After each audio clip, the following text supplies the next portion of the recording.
Welcome, everybody. Murka, the social casino game developer of games such as the hit game Scatter Slots, has recently been on a revenue growth tear, with revenue up from roughly 2 million net in January to 2.6 million net in May, according to AppAnnie. So a growth of 30% in just 4 months. Further, according to Murka, we developed a unique approach to making successful games. It's not just occasional luck. So the company is currently growing at about 50%, over 50% since the beginning of the year and outperforming the market.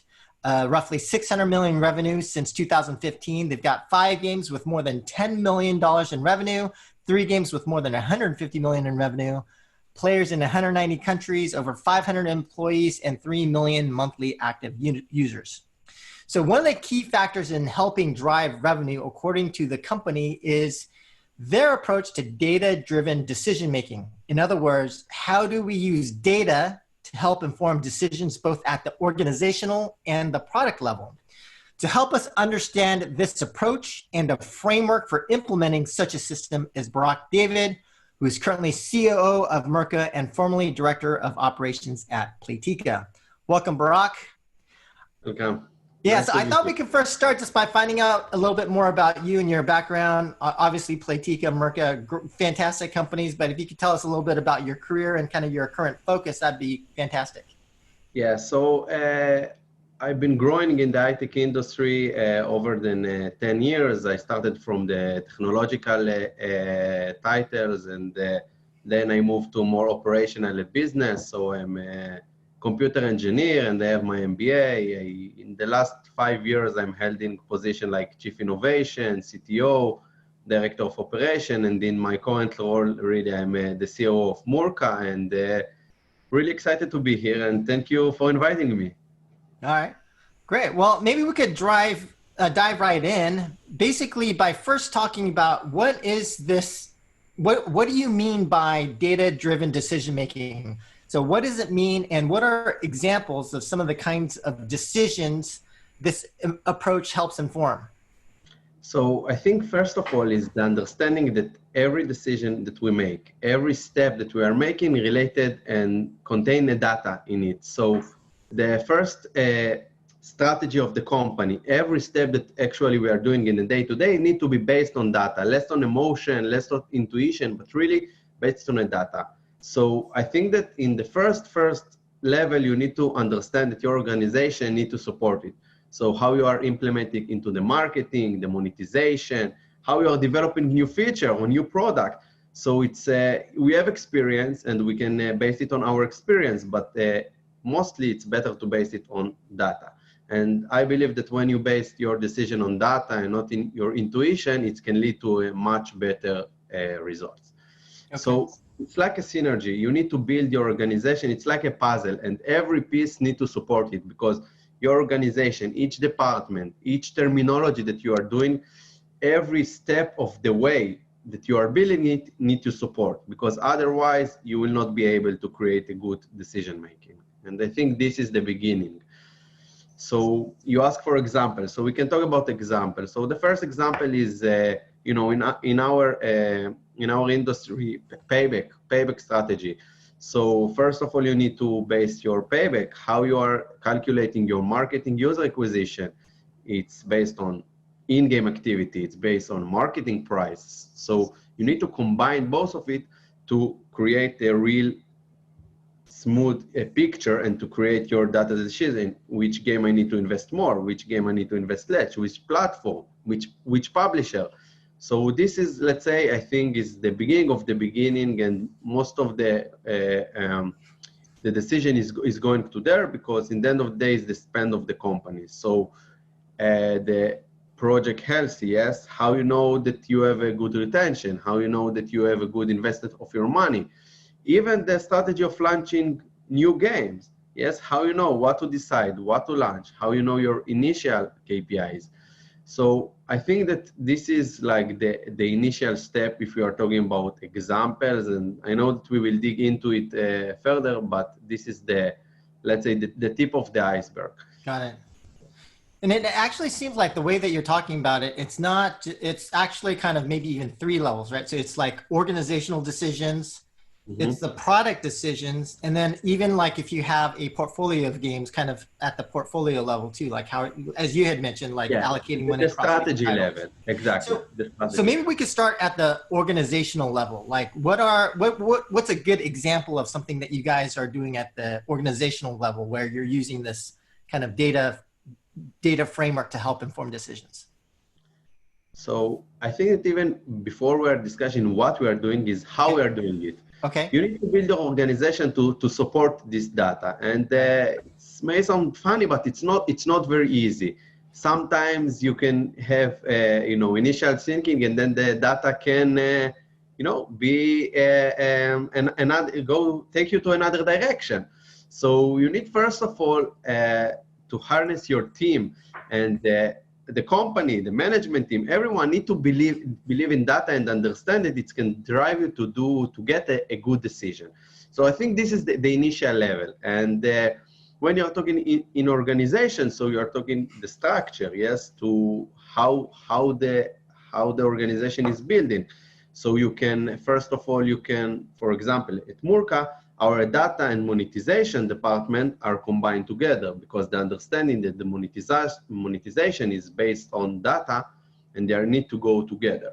So from organizational level, it's really to support, and the technology in your company must support your data. So I think everything is like step by step, but the organizational level is the initial level that must give you the support to execute really your strategy.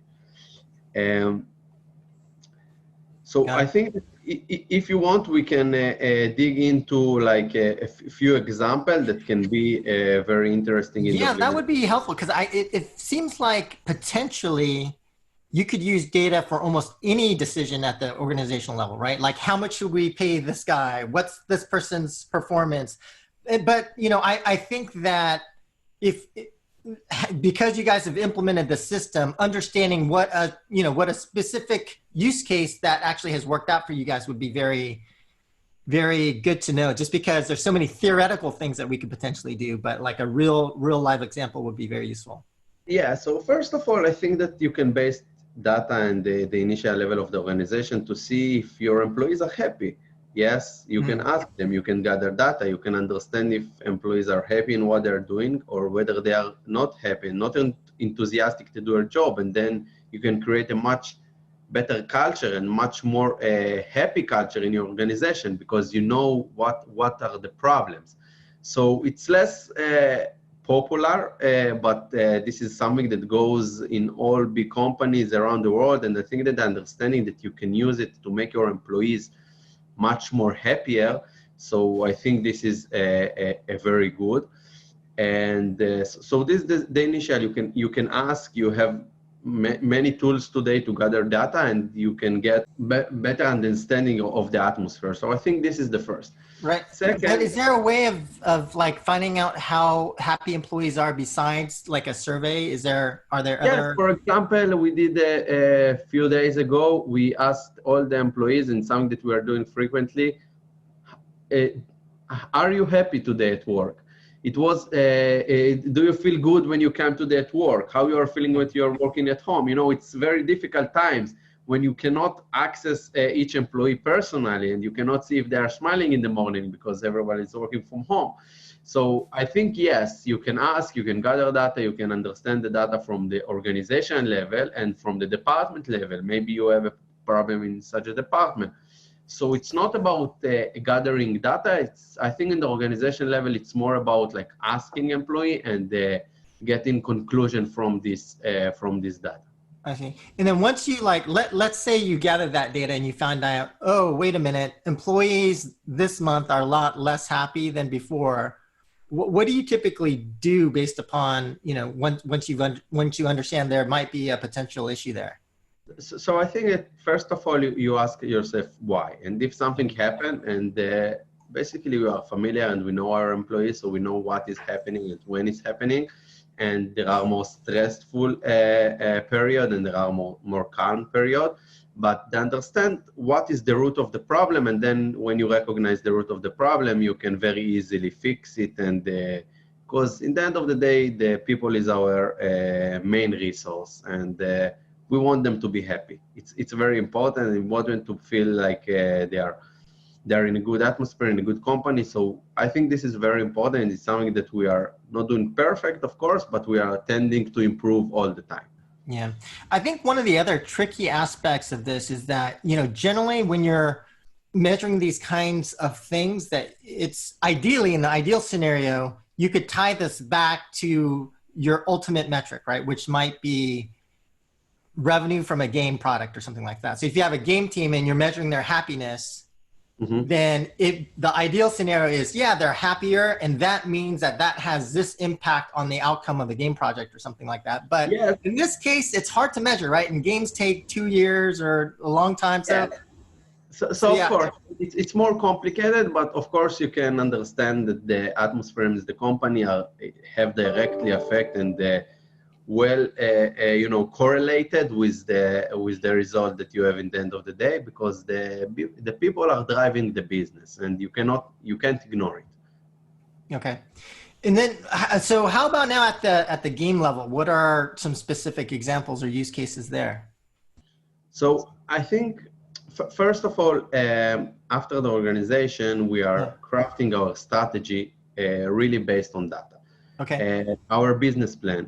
We have a technology that enables us to predict what will happen next weeks, what will happen next month, what will happen in the upcoming few years. And you are creating a lot of data sheets and a lot of scenarios that can enable you understand the real picture. What will happen if I put more marketing here? What will happen if I will cut it? What will happen if I will invest here more?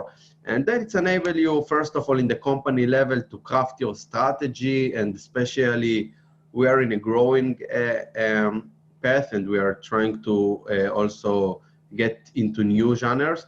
So I think that the ability and the flexibility it gives us in the strategy level, it's priceless. And we are investing a lot of the technology and a lot of tools that will enable us. The second point is marketing. So today, the whole world is going to an auto bidding. And what is auto bidding? You have ML and data science that basically the algorithm invest for you the money and do the bidding for you. And we are going there almost 100%. So this is basically to trust the data and understand that, the machine can do it better than us, of course, with our expertise and with our guidance. But basically, this is something that we are doing a lot. And in the last point is the product, every feature, every new product, the segmentation, the prediction, the customer behavior analysis, the monitoring 24/7. So everything is based on data. Everything is based on the behavior. Everything is based on changing in behavior. So I think that right now I can say that in each department, from the HR to the product to the marketing, we are using data in all levels. With the understanding, it helps us get better decisions. So, okay. So if you were, let's say you're a medium-sized studio, and if you wanted to try and take a more data-driven approach to decision-making at the organization level, at the product level, at the portfolio level, what would be your recommendation? So it sounds like at the product level, you're saying, or at maybe the more functional level in terms of marketing, auto bidding is one specific use case. I think at the organizational level, you're saying it might be useful to measure employee happiness. But what would you say are maybe the top 3 things that you should be instrumenting data against to help you make decisions? So I think that if I'm a small studio, I will be focused on, first of all, my players' behavior. Okay. So to understand what's passionate them, what they like more, where they are stuck in the game, when they like to do the in-app purchases, how old they are even, everything and to create for them a much better atmosphere in the game, because in the end of the day, we provide entertainment. And this entertainment need to be good, and nowadays it need to be personal. It's not enough that you have a good entertainment, it need to be personal. And the direction to go to the personal is to go really and to understand and to analyze the data, and your game designer need to understand the data, and your analytics department need to understand data, and then to craft and to focus on the customer, on the player's behavior. So I think that this is the main point, and this is what you need to do to create a perfect game. So. Okay. You know, one of the things that I've kind of been thinking about when it comes to trying to instrument data at the organizational level is this problem of like just not having enough data points. So for example, like let's say I wanted to try and measure what is the most effective recruiting process, or let's say I wanted to measure, okay, I know that the people who evaluated talent, these are the people who evaluate talent that predict the success of, you know, long-term hires the best. But the problem is that there's just limited data sets, right? And so like a person that might be at a company for, let's say 3 years may have evaluated, I don't know, like 20 people and have been, you know what I'm saying? Like the data set is so limited.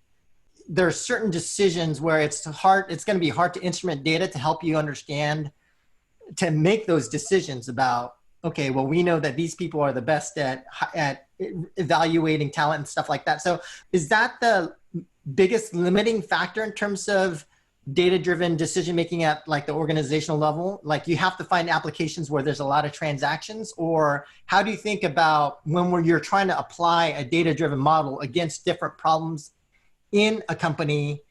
How do you pick the spots, or how do you pick the specific applications? So I really believe that you have data everywhere, and it's not need to be like based on millions of different data sources, and it's not need to be even big, because if you, and you know, it changed, started a few years ago, but data analysis, they need to understand the business. And it's all started with what, if you're asking the right business questions.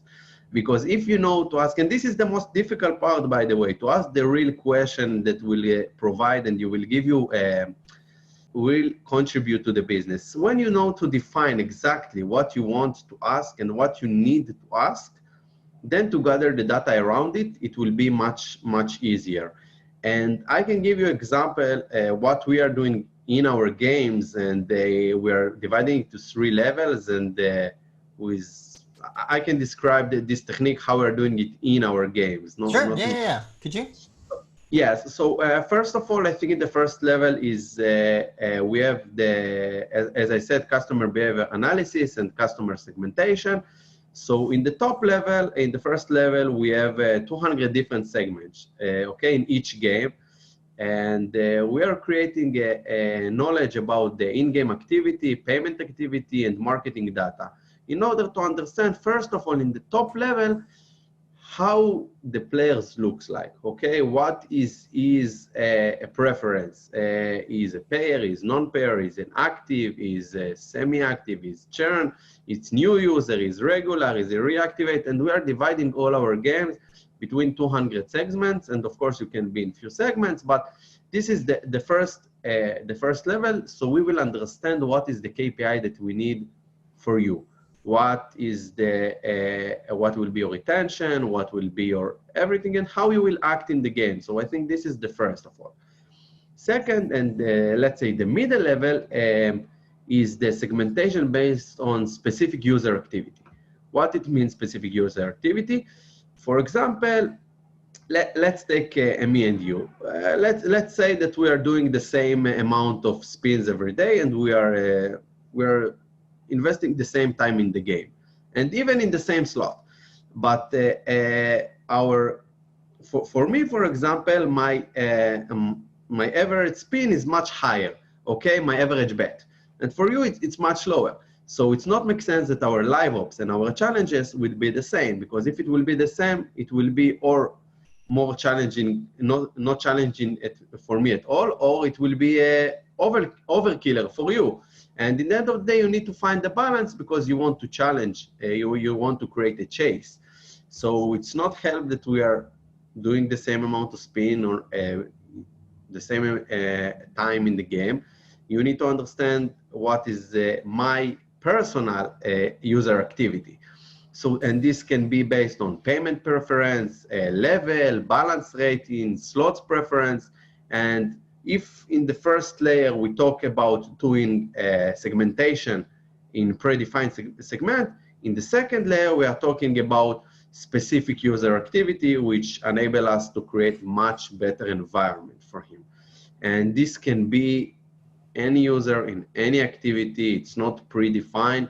It's really to analyze his activity and to create for him a better atmosphere.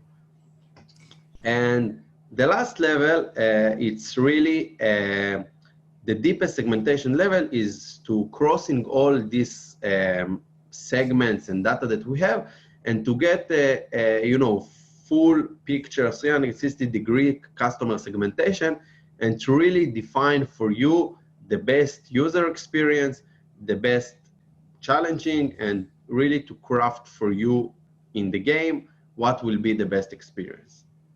Okay, so let me try and understand that a little more in a little bit more detail. So you've got the three levels. The top level is more the user segmentation level. Mm-hmm. And so like you said, you could do your segmentation in various ways, right? So whether it's by level or payment, some people do RFM, some people, given that you can segment your users in a lot of different ways, how do you decide what's the best approach to segment your users? Or how do you determine which segmentation approach is the right one? So it's very complex, and this is why we have not 5 different segments, but we have 200. So it's something that was developed in time, and our data team is changing and adapting all the time. When you define someone to be part of a segment, you need to understand, examine all the time that you did the right decision. So you need to understand whether he needs to be belong in this segment, and if he is belong to this segment, whether we see a good result because of the atmosphere we create for him. And this testing all the time and questioning all the time enable us to change all the time the strategy, all the time change the segmentation, change the groups in order to create a better and better segmentation, to add more segment. If you have the tools and technology, so it's enable you also to create more and more segments, to put one players in few segments, and then to create a full picture. So it's really a complex and something that built like for years, and the understanding, and it's really, I think if you ask me what is the key for success here, is to understand that what you decided today, it's not for sure will be right tomorrow, and to question all the time and not to stick to the status quo, because things are agile in our world, things are changing very, very fast, that you need to understand that you need to run and you need to speed, and really to create a good, this will create the best environment. So I guess you could potentially just create a bunch of different segments using multiple approaches, and then you could tie it to a metric, right? You could tie those different segments against different metrics. And then at the second layer, activity. So in terms of, is that like playing the game, monetization? Do you look at what are the, can you give us examples of how you would approach measuring activity against the segments?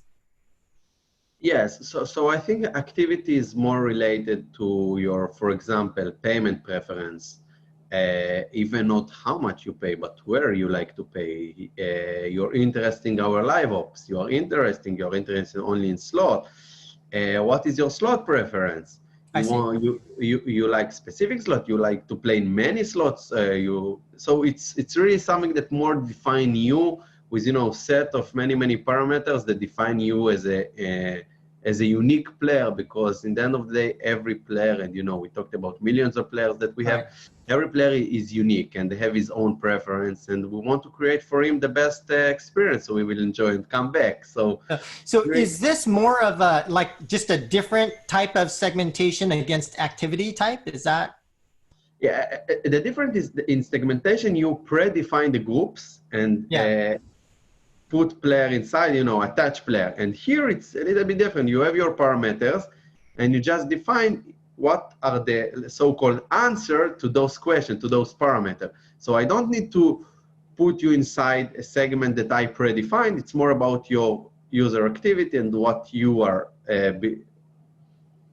Okay, and then the third level is you were saying providing a good user experience. Could you give us some examples around what that would look like?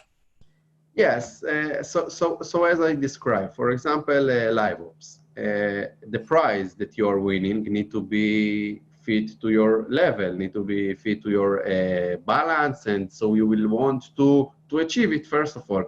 If it will be too low, so you will say, okay, I don't need it, it's not a chase for me, it's useless. If it will be too high, you will say, okay, it's too high, but how I will go there? So this is a first direct. Second, it's the complexity. So in the end of the day, you want to create an environment that it will be challenging. Because even for, let's say, more engaged user, if you will give them challenges that they will finish, very, very fast, it will be not challenging. And in the end of the day, it will not be fun. So I you see. want, if it will be too easy, it's not good. If it will be too difficult, it will be frustrating. So you need to create the balance, and this is something that we are all the time changing and adapting, because if it will be in the right balance, you will want to achieve, you will be in the way to achieve, and it will create this chase and Okay. Yeah, I think I understand. So this third level is really about trying to make sure that the user has a good experience. So you're trying to match against what you're saying. One, rewards. Two, challenge. Is there anything else that you're trying to match the user experience against? I think also preference, like Preference. if there is slots that you like, if there is something live ops that you like more. So it's like all the preference, and the last deep segmentation level, we are really crossing all the parameters with the game activity and create like let's say unique picture and the unique atmosphere for every players, because we want them to enjoy. Really, it's all about fun, and Right. if you're creating fun. Yeah. So as an example, what you could potentially do is you could say, well, we have a big segment of our players that love classic slots. Mm-hmm. And so when at the third layer, you're saying, well, from a user experience perspective, are they able to access enough? Do we have enough classic slots machines to serve that segment? Is that like an example Yes, or? that can be an example. Yes. Okay. Okay. So then like just kind of in, in terms of like how you would implement something like this, like in terms of the technology infrastructure required, like what have you, could you describe to us like some of the technology involved or the team involved to implement this kind of a system at a studio? Yes, sure. So I think that first of all, again, and I'm all the time going there, is the company structure. So you need to have a structure that will support. For example, we have two separate departments. We have the BI that's responsible for the data aggregation and the cleaning and to prepare it. Yeah. And then we have the analysis that it's on the BI. They don't need to gather the data. They just need to ask the right question and to ask the business question. And this is Barak, like, I'm sorry to interrupt, but like how big should that team be? Like how would you scale that team for like whether it's one game or for like, a team? How do you, what's the size of that team? so we are talking about dozens of people Okay. because we are in a world of data, and you need your infrastructure to be strong and to enable you to ask questions, because in the end of the day, if you are saving data that it's not really, and you cannot access it, and you cannot really create a good questions out of it, so it will not help you. Right. So I think that this is the first. And second, you can rely also on partners. So, you have Adjust, you have Firebase that relating to marketing. So really to use all it. If we want, we can discuss about more technical infrastructure. So we have the server solution, which is aggregating the data, and then you have your client solution, and as we all know, the Tableau and everything that give you the ability to create dashboard and to create like much more easy way to read the data. Another layer that we have the R Studio that we are for our data science solution, that they are using it, and really again analyzing the data in the more data science way. Okay. And do you guys have a preference? Because I know this is a big religious war, but in terms of data warehouse versus the visual, is it Tableau versus Looker? Do you?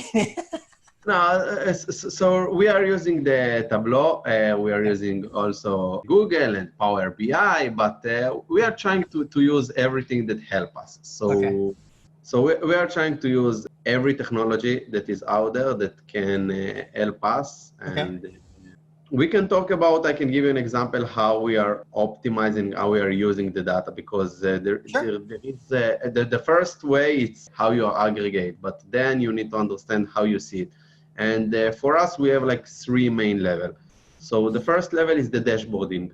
You know, it's online, let's say with gap of 5 minutes, and this is all the dashboard that we all know about. The most famous is our revenue dashboard, and that you can see everything, and you have TVs that show you if something is going on, and you have the online monitoring, and for our NOC team, and the marketing dashboard, they're talking about pricing and what is going on.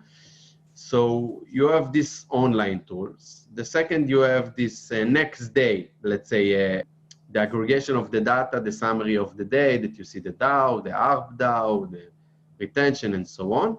And then you have more like conclusion report, which is weekly and monthly report. So this is the first step, because this is something that you need to consume. So you are consuming with all of it, and each report need to answer and need to be, let's say, related to specific community, specific team. Then you have all this A/B testing infrastructure. This is something that we are doing a lot. That you want to test something, you are using the A/B test, you're using AA test. So we are testing every step on the way. It's something that we are using inside the game, outside the game, and they're really to get a decision. This is more the, let's say, the technological teams are doing.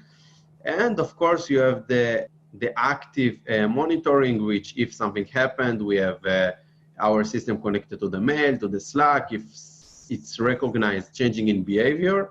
So automatically it will send you a push in Slack to the relevant people in mail. Something happening there with connectivity, with loading time, with revenue. So automatically you know, and this is like the push.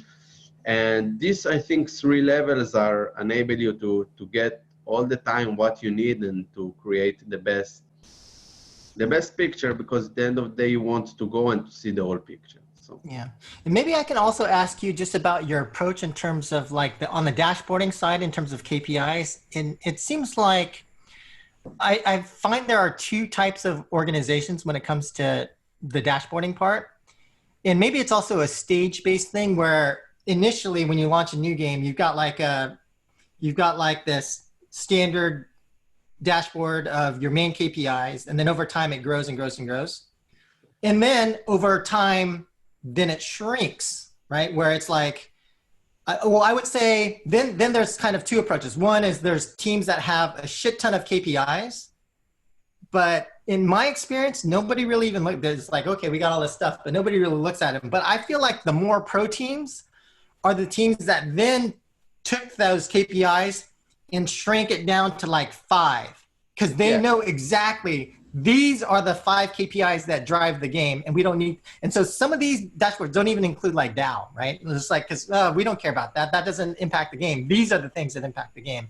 I don't know if you have any thoughts on that. yes. So I think you're right. In some organization, there are so many dashboards that you see that, we are examining also the usage of the dashboard, because sometimes the organization is coming and telling you, we need this dashboard. And then you're developing in the dashboard and you see that nobody is using it after a while. Yeah. And I think that we can, let's say, divide it to 2. There is the business part. And the business part, I'm talking about high management, I'm talking about myself, that need to see, like, to open a dashboard and to see right now what is the situation. So this need to be a very simple that can show you revenue. And I think that basically this is like the main thing that you need to see, because then you can, from it, you can see also DAO, and you can see the activity in the game, and so on and so on. So I think that the business dashboard need to be a very simple. You need to see what is your DAO, what is your revenue, what is the retention, and very, very simple, but this is even something that you will not use daily. For the more, this is why we combine the data and monetization, because for monetization manager to understand if the offer, if the live op is correct, you need to understand much more deeply data. And here there are more ways to understand what is the conversion rate from this offer, what is the interesting, they're closing immediately, they want to see, they like this live ops, what is the activity in it, what is the click on pushes, everything. So I think that for the, let's say, professional teams, it needs to be much deeper, but from the management team and from the, high perspective strategy of the company, you can have a very simple, DAO, ARPDAO, revenue, retention, marketing prices, but that's basically all. And you can, after you're learning the business, you can have any conclusion from very, like, as you said, like 5 KPIs that you understand exactly it was good, it was bad, what is going on, and so on. Where do you think art comes into the picture? In other words, let's say that we're in soft launch, and your game designer is like, okay, this feature is critically important to this game. I know this feature is important. And you A/B test the feature, and it's like, the feature it's not testing very well. But the designer's like, well, no, it's because you need more players in the game and this, and if these things happen, then it'll be better. And so there's like the designer who just inherently believes that something is going to work, but then you've got some data. And of course, you're in soft launch. Did you push statistically significant a number of installs? Is the Philippines or, some of these other countries, is that going to be the same as in the West? And so there's like question marks in terms of the data. There's also art versus the data that you got. How do you balance between those? So this is a known problem, because it's a funny, but when you are coming to examine data, we are all human beings, and you have a pre-conclusion, let's say. You want to get an answer that you have the feeling that you already, that you have some feeling, and you want that the data will support this feeling. And sometimes it's contradict your initial thinking, and then it's come and you say, okay, do I need to count on my instinct, on my, let's say, intuition, or I need to be based on the data? And this is why you need the people that will believe that data is a tool for decision making and not just to support their initial ideas. Yeah. So, and it's a very complex topic, because it's many times it's create difficulties to be based on the data and not on what you think. And mainly when we are talking about creating a feature that took many, a lot of time to develop, and then you are kind of not getting loved, but you have emotion to this feature, and it must work. And when the data is contradicted, it can cause a problem. Yeah. So and I can give you an example of one, like a real world example where the data kind of led us in the wrong direction, which is like the launch of a game. D1 was terrible, 25%. D7 terrible, D30 terrible. But we felt the game was a good game. But it's like, oh, we can't really do marketing against this game. But it turns out that, yes, D1, D7, D30, terrible. D365, incredible. You know what I'm saying? So, like, yeah.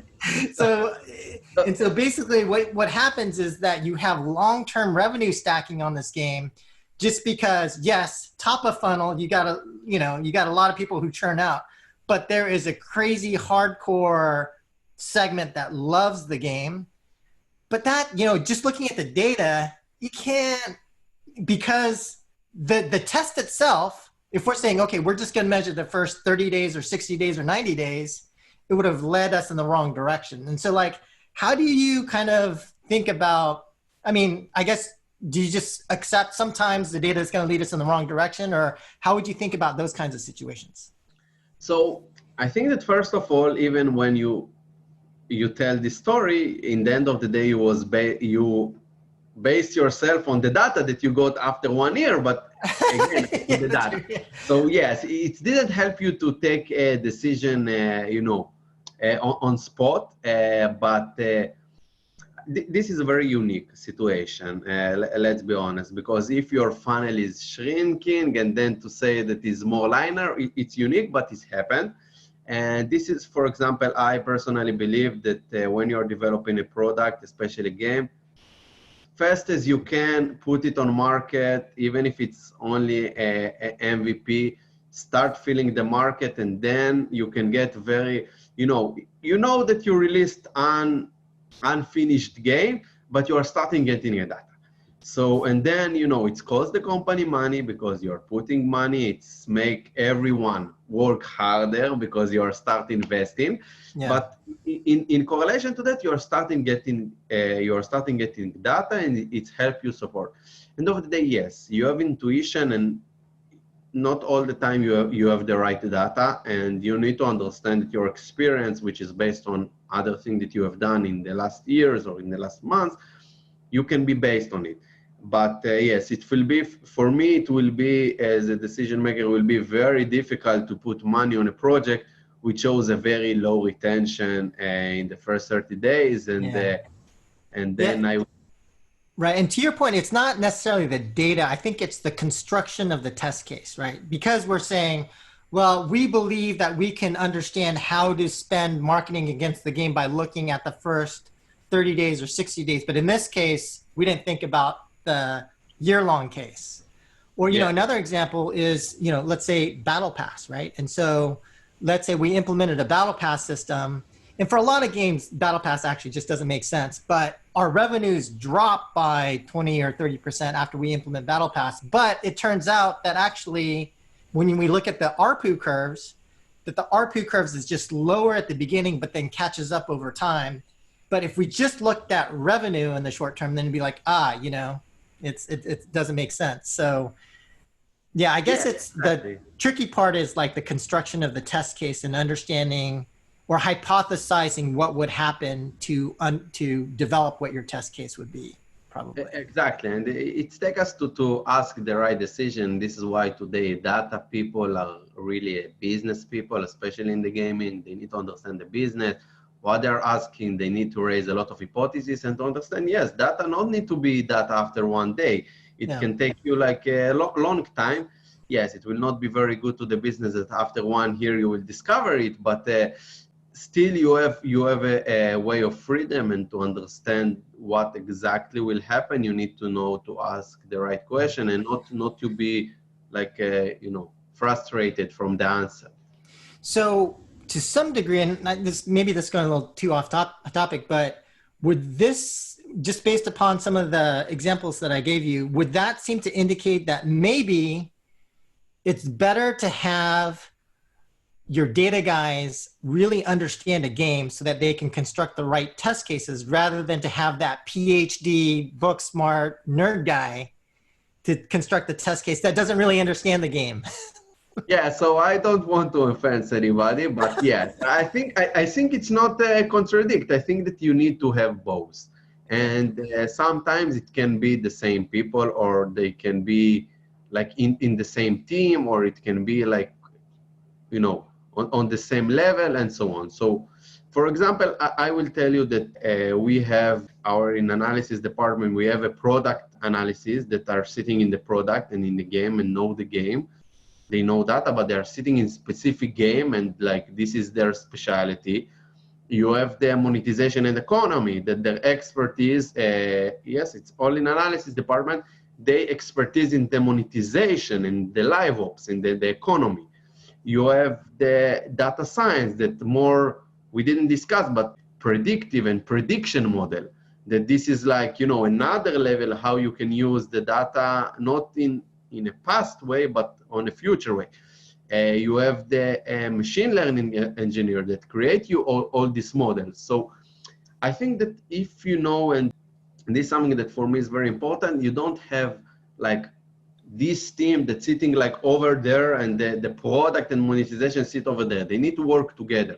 Sure. In the same team, they need to be The data analysis that work in the product need to understand product, need to understand the game.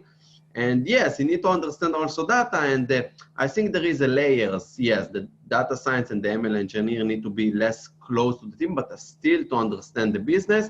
And all of them need to be passionate about games because this is the business in the end of the day. And maybe we could like dig a little bit more deeper into what you're talking about in terms of the predictive stuff. So what kinds of predictive types of things are you guys working on? So when we are talking about prediction is to discover the user, the upcoming user activity, let's say, based on his past activity.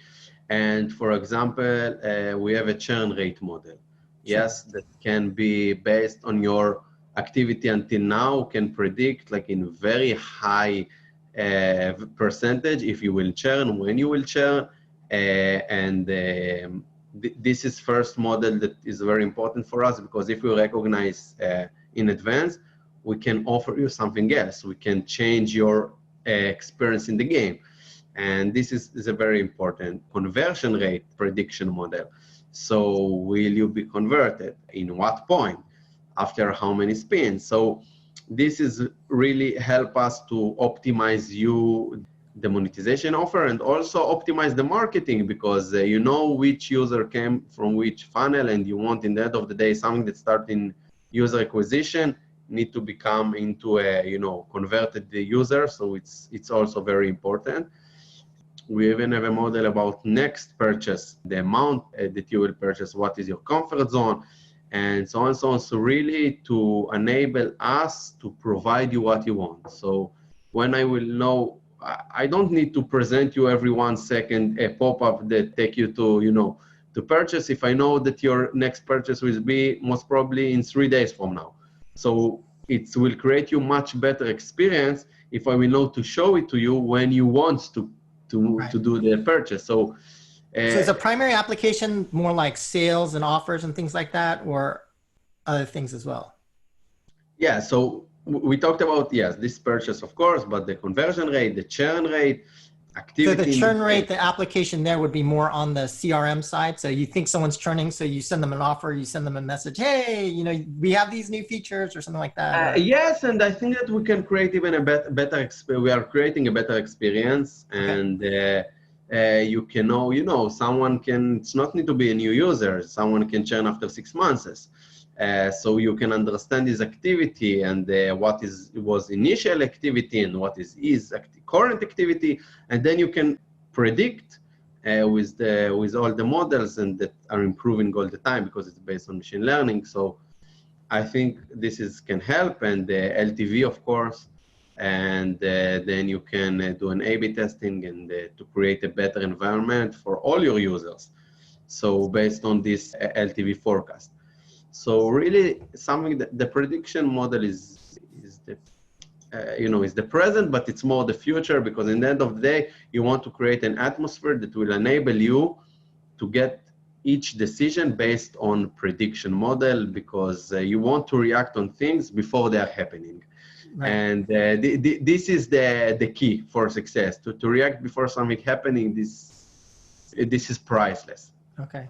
So I guess I have one last question for you, which would be, what's like the sort of cutting edge? What's like the forefront of technology in terms of data-driven decision-making? Is it like this predictive stuff that you're talking about? Or is it, I hear some people talking about user journey where you've got like state machine models against player behavior, or this notion of user adjacencies to try and move people into higher payer buckets and things like that. Like for you guys, what's like the cutting edge things that you guys are researching? So I think that personal user journey. So, to create the best experience for every user. And every user need to get a personal experience. And I think that this, all the other things that you talked about, if we are talking about retention and payment and conversion, it's all based on this. Because if you will be able to create a good and personal user journey, all the rest will come, because if you will enjoy and I will provide you a good entertainment, you will stay. And it's all based on it. So I think that we are putting our players in the middle, like in the center. We are putting them and we are trying to do all our effort. And the first, like the main thing that in our mind is all the time to create for them a better experience and to do it personal as we can. Okay, got it. All right, well, Barak, that's all the questions that I have. Do you have any final message for our audience? Any way they can also contact you if they have any questions or want to try and, I know you guys have a new publishing thing happening, right? Maybe you could tell us a little bit about that. Yes, sure. We are trying now to get into new markets, and we are looking for new companies, small M&A or company in really early stages to invest on, with the understanding that we are crafting a new strategy. We are trying to grow in the horizontal, in the vertical way. So really, we are trying to to go into new genres, and with our expertise, marketing, product, data expertise, we believe that the partnership can be beneficial from both sides. So yes, I'm encouraging you, if someone have question, they can ping me on LinkedIn, Barak David, or I have a personal blog also, barakdavid.com. So really to ask any question about our publishing, so we have murkagrowth.com. So really to look at it, and if there is any relevant, we will be happy to contact. And final message, if you want me to say, it's really to understand that data is the present and the future, and really to not afraid from it, and to guide and to take all your organization in the same direction, in the same terminology, it can lead to a ideal result. All right, well, thank you very much for your time, Barak. Thank you. I'll do it. Thanks. Bye. Bye-bye.